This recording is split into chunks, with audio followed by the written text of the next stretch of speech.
So often on this channel, I talk about your partnership, your primary relationship, sometimes other relationships as well. But this time I want to go to that wider family group and talk about that with relation to attachment healing.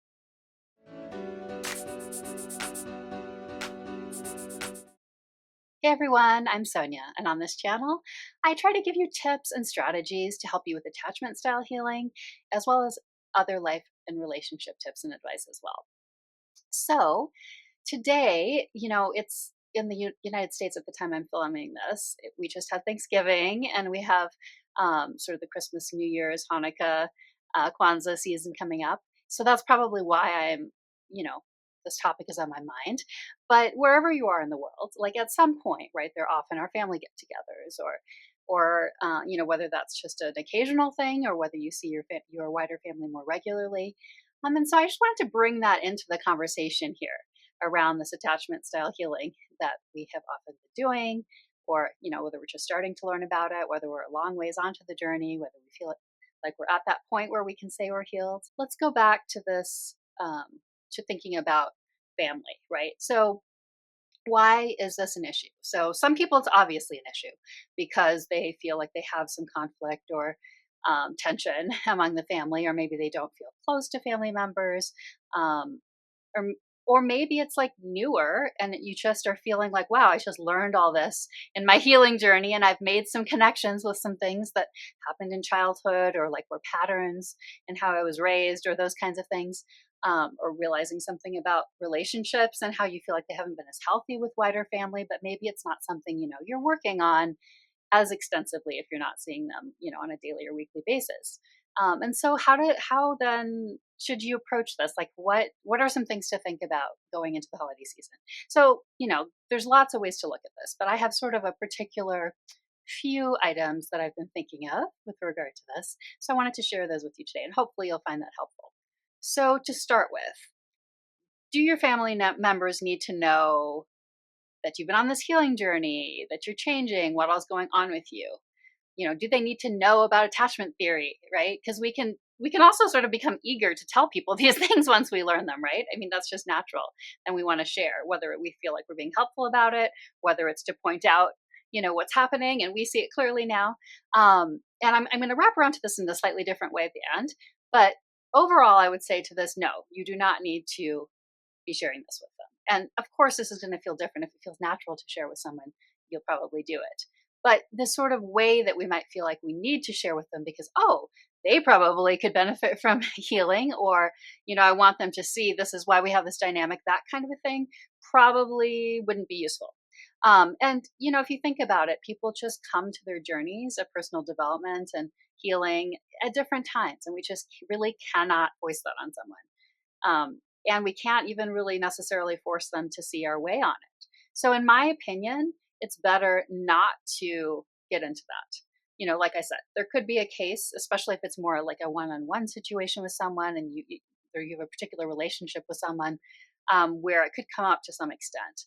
But if you're feeling like you're wanting to sort of point out things, like, hey, you should watch this video, or I want to tell you about attachment theory, and this is like how it's been for me, and this is why in the family and all that, it's probably not going to be helpful.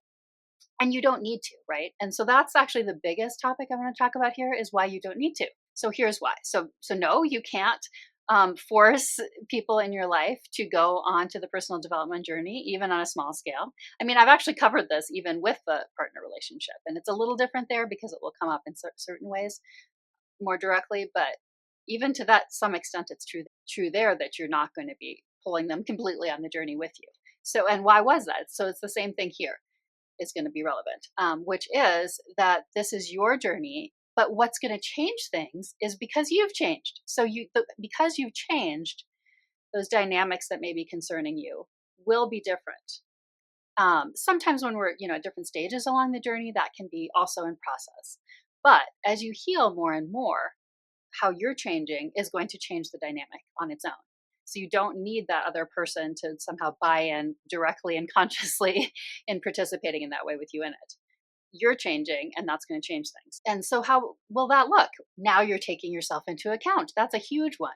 Whether that's boundaries, like you have a decision about overwhelm that you know you have now, and so you let yourself take little breaks from the group, whether you leave early, whether you know, just don't continue a conversation if something comes up.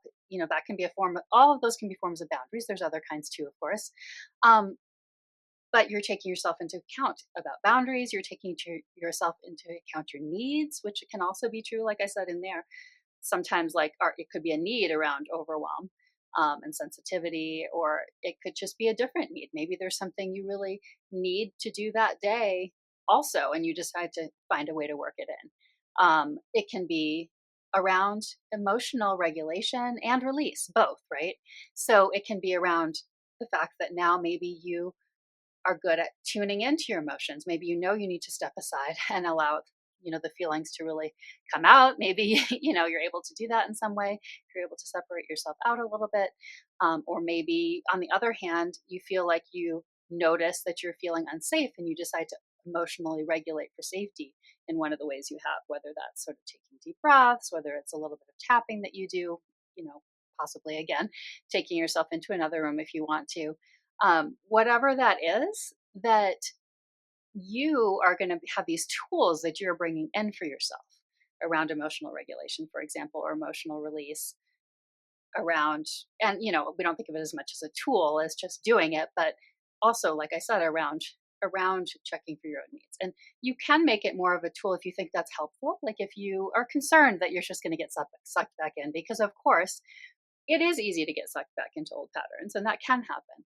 So if you're concerned about that, you could have something like a checklist, or maybe you check in with yourself once an hour and you just sort of go through the different things. How are my boundaries doing? How am I feeling? How am I doing with my needs? Those kinds of things.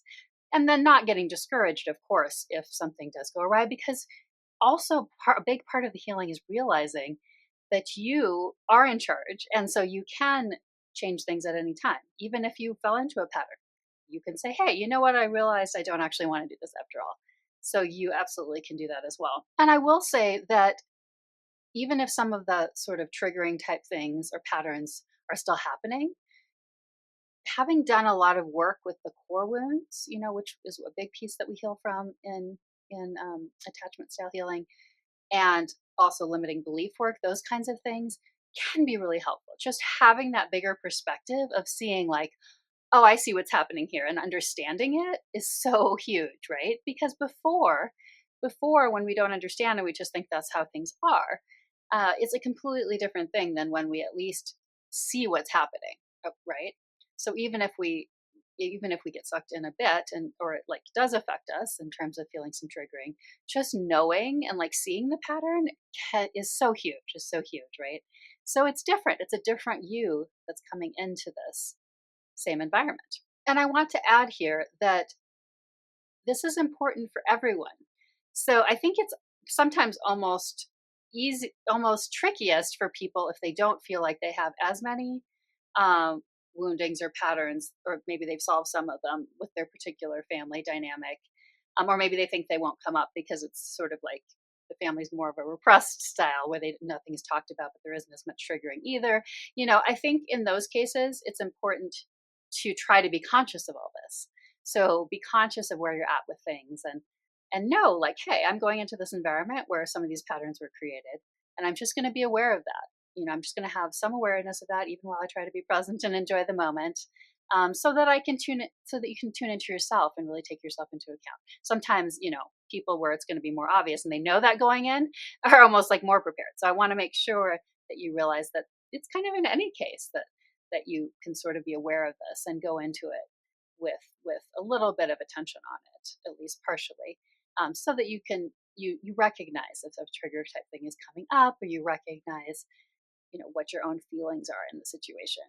All right, so I said this is going to be a pretty quick video, but I did say I was going to loop back around to people knowing about your healing journey or not at the end. So here's a slightly different take on that. So it's also true that sometimes we can be, standing in our new healing and power and all of that.